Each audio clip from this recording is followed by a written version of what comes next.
Pare, ang pangalan ko Joseph. 3 taon na akong caregiver dito sa Vienna, Austria. Ang alaga ko, si Frau Schmidt, isang 85 anyos na byuda. Nakatira ako sa sarili kong maliit na apartment sa parehong building kung nasaan siya. Isang lumang-lumang gusali na parang palaging may bumubulong na istorya. Ang trabaho ko, simple lang. Tuluman siyang kumain, maligo at siguraduhing naiinom niya ang mga gamot niya. Pagkatapos ng shift ko, uuwi ako sa apartment ko, mag-isa. Ang buhay dito, tahimik. Masyadong tahimik. Minsan, nakakamiss yung ingay ng Pilipinas. Isang gabi, pagod na pagod ako, bagsak agad ako sa kama. Pero ang sumunod na nangyari, hindi ko maipaliwanag. Nagising ako dahil sa lamig. Malamig yung sahig. Nakaunan ako sa isang matigas na bagay. Pagdilat ko, hindi ko kwarto to. Madilim. Pero sa liwanag na tumatagos mula sa bintana, nakita ko ang mga pamilyar na bagay. Ang grand piano na hindi na ginagamit, ang mga litrato ng mga yumaong apo, ang amoy ng lavender at gamot. Nasa apartment ako ni Frau Schmidt. Nakahiga ako sa sahig ng sala niya. Nagpanik ako. Anong ginagawa ko dito? Paano ako nakapasok? Nag-sleepwalk ba ako? Imposible. Hindi ko yun ginagawa. Dahan-dahan akong tumayo. Tinignan ko si Frau Schmidt sa kwarto niya. Mahimbing ang tulog. Walang nakakita sa akin. Dahan-dahan na parang isang magnanakaw, lumabas ako ng apartment niya at bumalik sa sarili kong unit. Nakahiga ako sa kama ko, nanginginig. Pinilit kong paniwalain ang sarili ko. Sleepwalking. Dala ng stress, ng pag-iisa. Isang beses lang yan, hindi na mauulit. Hindi nga yun ang huli. Sa katunayan, yun pa lang ang simula. Kinagabihan, sinubukan kong magpuyat. Nagtimpla ako ng 3 tasan ng kape, pero bumigay din ang katawan ko. Paggising ko, nasa ibang lugar na naman ako. Sa kusina ng kapitbahay kong si Herr Wagner. Naamoy ko pa yung niluto niyang schnitzel kaninang hapunan. Sa sahig ako nagising sa tabi ng basurahan. Mabilis akong tumakas, nagdadasal na, sana'y walang nakakita. Gabi-gabi, naging ganito. Para siyang isang masamang laro ng ruleta. Bawat pagpikit ko, hindi ko alam kung saang kwarto ako ng building na ito magigising. Isang beses, sa banyo ng pamilyang Turko sa 3rd floor. Isang beses, sa study room ng isang estudyante sa ground floor na papaligiran ng mga libro na hindi ko maintindihan. Nagsimula na akong matakot matulog. Ang kama ko, na dati lugar ng pahinga, ay naging isang portal. Isang pintuan papunta sa mga pribadong buhay ng mga taong hindi ko kilala.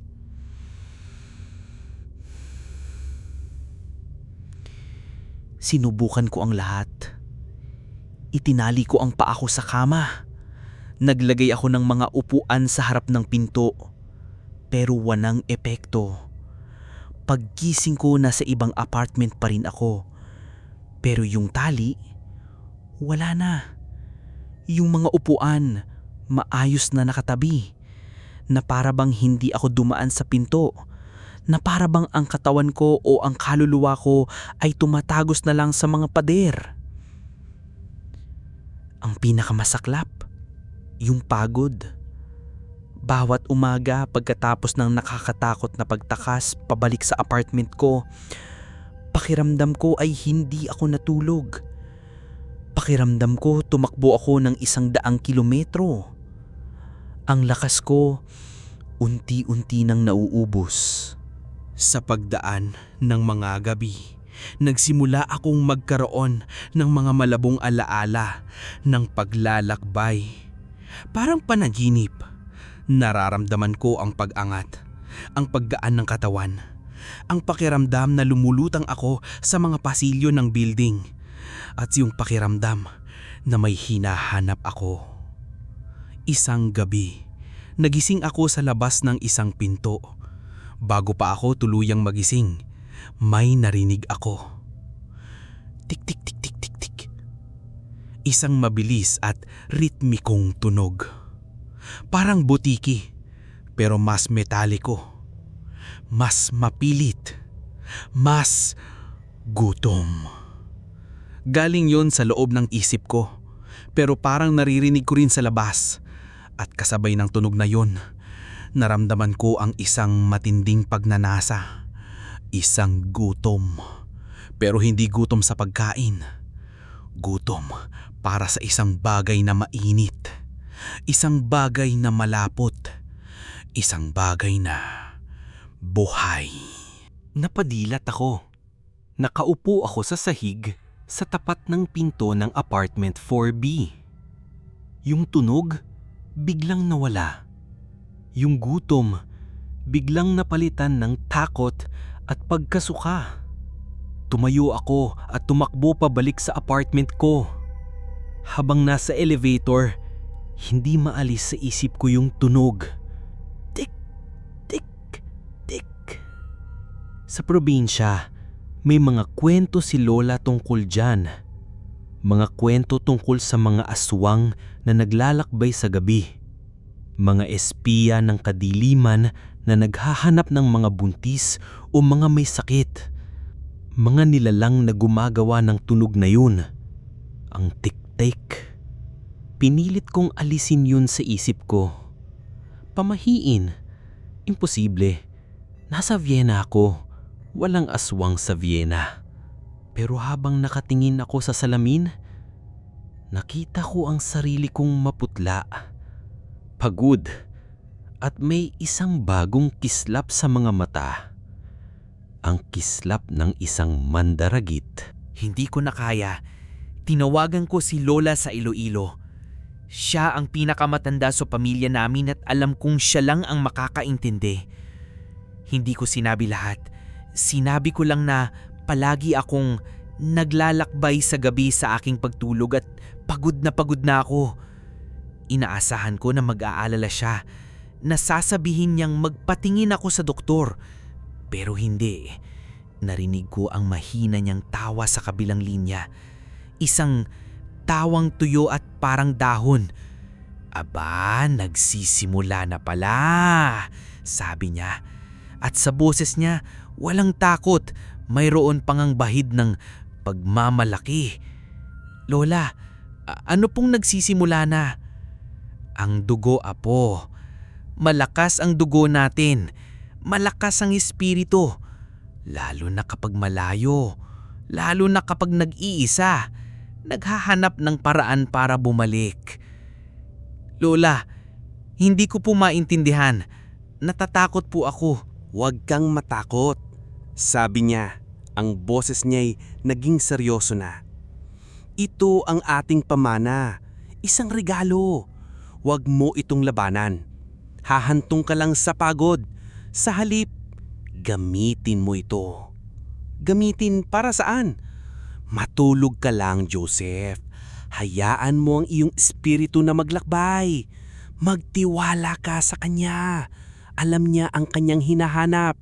Hanapin mo ang mga mahihina, ang mga may sakit. Dahil ang kanilang kahinaan, yan ang ating lakas. Pagkababa ko ng telepono, para akong nabingi. Hindi tulong ang ibinigay niya, kundi isang kumpirmasyon at isang instruksyon. Ang lola ko, alam niya kung ano ako. At hindi niya ako tinutulungang gumaling. Tinuturuan niya akong maging isang mas mahusay na halimaw. Ang mga salita ni Lola ay parang lason na kumalat sa isip ko.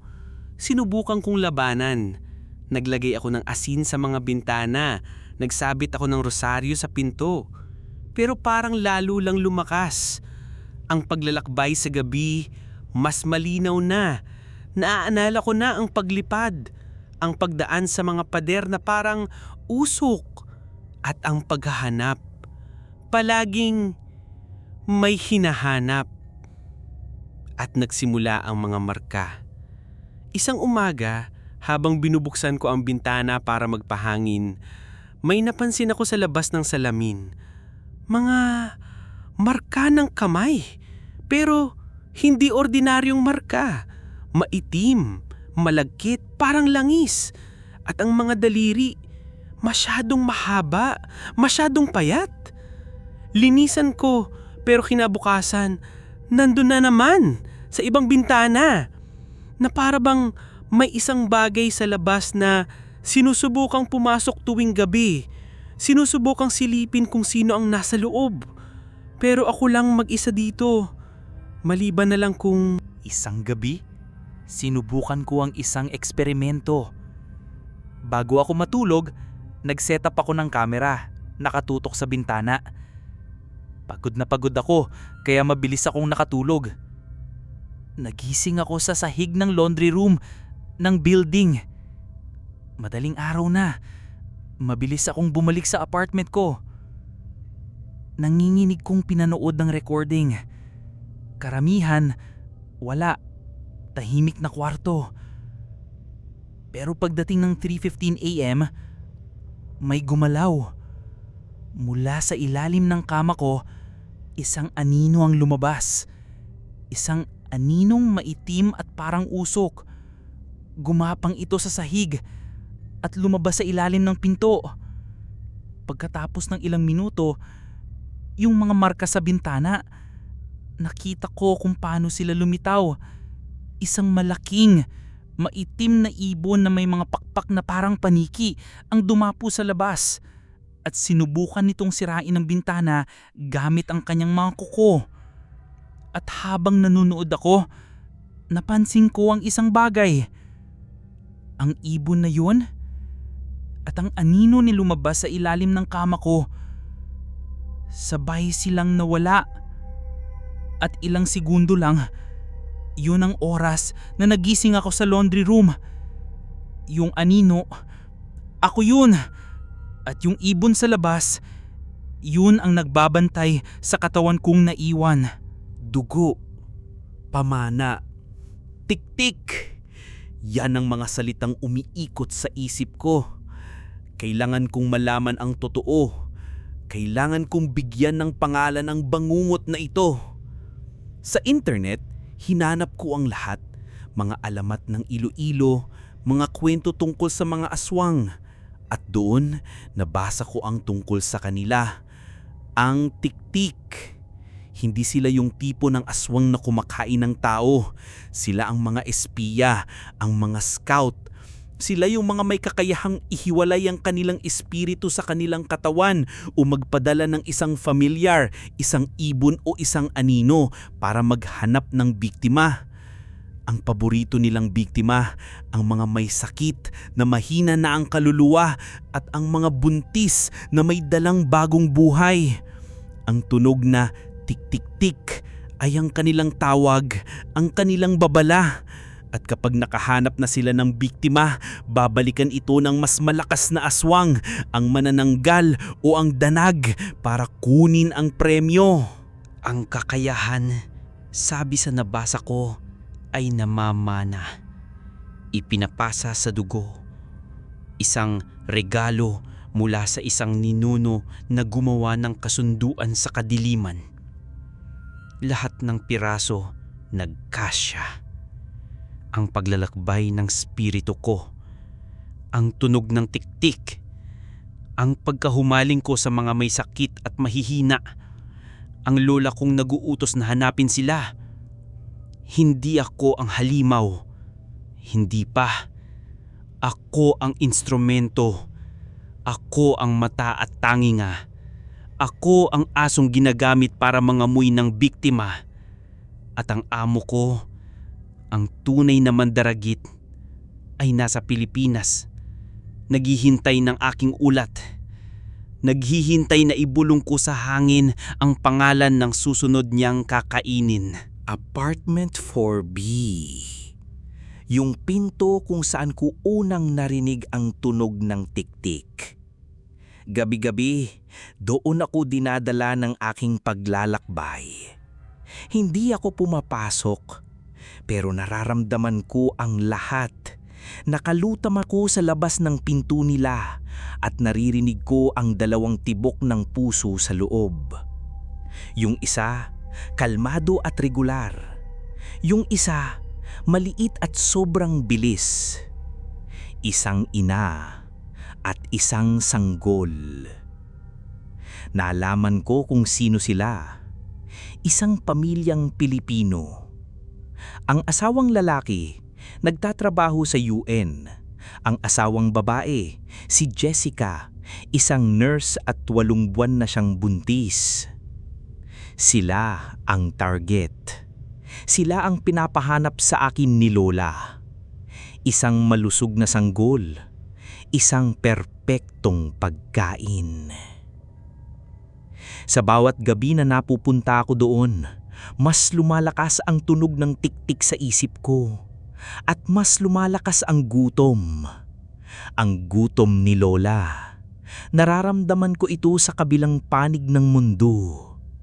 Ang kanyang pagkauhaw. Ang kanyang pananabik. Sinubukan kong babalaan sila. Isang araw, nag-iwan ako ng isang maliit na bungkos ng bawang sa tapat ng pinto nila. Isang anonymous na regalo. Kinagabihan, nagising ako sa sarili kong apartment pero masakit ang buong katawan ko na para akong binugbog. At sa sahig, yung bawang na iniwan ko, nandoon, durug-durog. Isang mensahe mula kay Lola. Huwag kang makialam. Ako ay nasa isang impyerno. Kung hahayaan ko ito, magiging kasabwat ako sa isang karumal-dumal na krimen. Kung lalabanan ko, ako ang parurusahan niya. At sinong maniniwala sa akin? Sasabihin ko sa pulis ng Austria na ang lola ko sa Pilipinas ay isang aswang na gustong kainin ng sanggol sa 4B? Ikukulong nila ako sa kulungan o sa mental hospital. At habang nandoon ako, malayang espiritu kong maglalakbay. Walang pipigil dito. Tinawagan ko si Lola. Sa huling pagkakataon, kailangan kong marinig mula sa kanya. Lola, itigil niyo na to. Sabi ko, ang boses ko ay basag na. Parang awa niyo na. Ang alin, apo? Tanong niya, ang boses ay kalmado pa rin. Ang paggamit sa akin. Ang paghahanap ng biktima. Ang babaeng buntis sa 4B. Lola, aswang ka ba? Natahimik siya. Akala ko ibababa na niya. Pero pagkatapos ng ilang sandali, nagsalita siya ulit at yung boses niya nawala na ang pagpapanggap. Malamig, makapangyarihan at pagod. Ang dugo ay dugo, Joseph. At ang gutom ay gutom. Mahina na ako. Kailangan kong lumakas para mabuhay. Para ipagpatuloy ang ating lahi. Lahi ng mga halimaw. Lahi ng mga nakakaligtas. Pagtatama niya, ang kakayahan mong maglakbay. Yan ang paraan para mapakain mo ako kahit nasa malayo ka. Ang espiritu mo ay tulay. Sa bawat pagbisita mo sa kanila, nag-iiwan ka ng marka. Isang marka na naaamoy ko.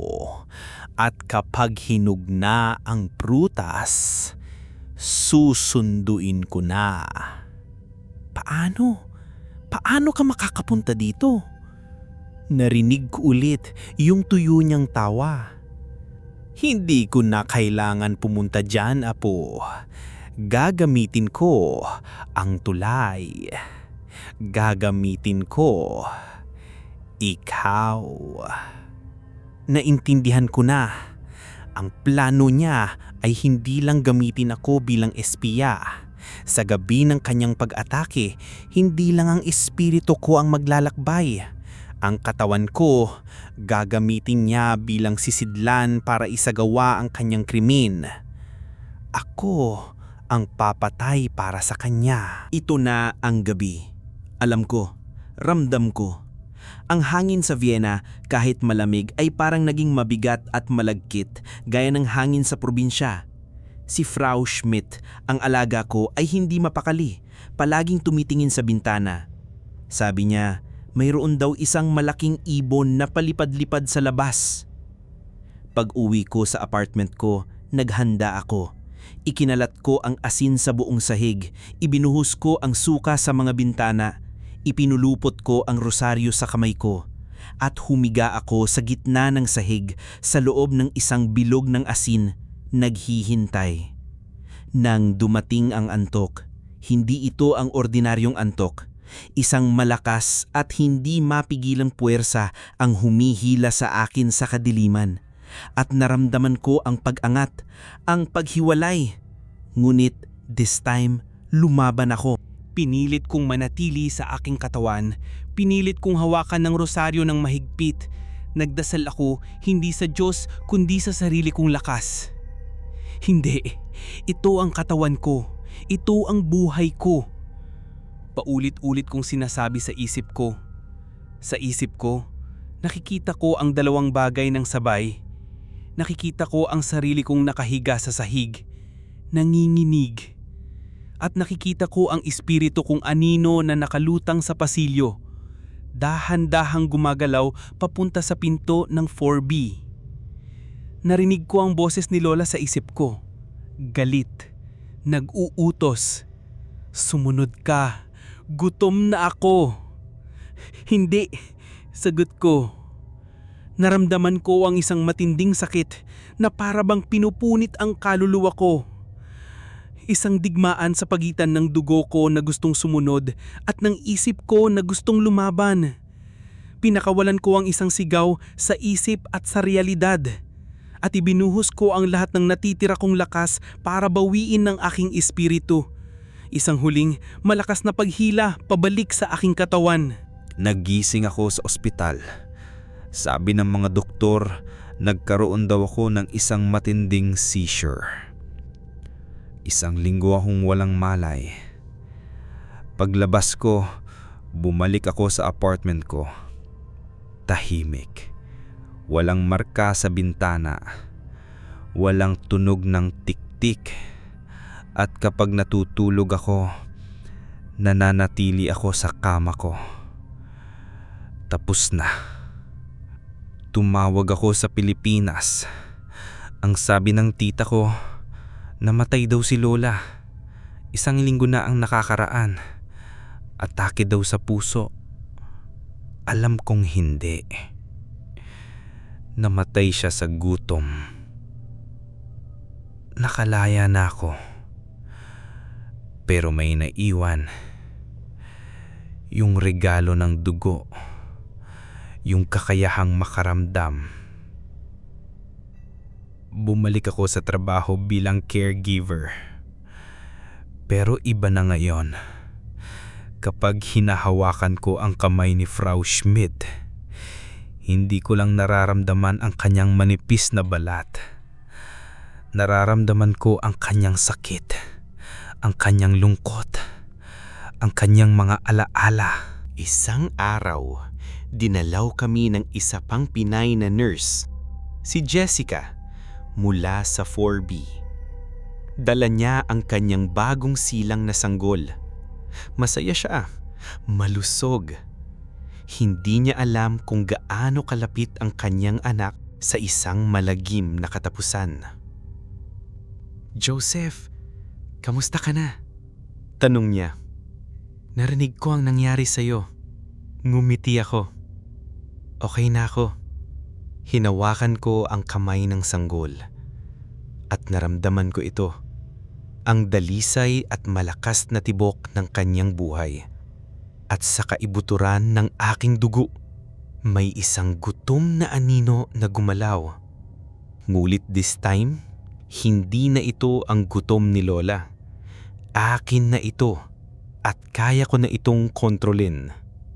Hindi na ako isang mangangaso. Isa na akong bantay. Dito sa Vienna, marami ring mga sakit na hindi kayang ipaliwanag ng siyensya.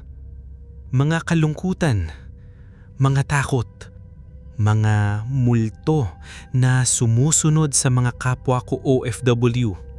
At ako, nararamdaman ko sila lahat.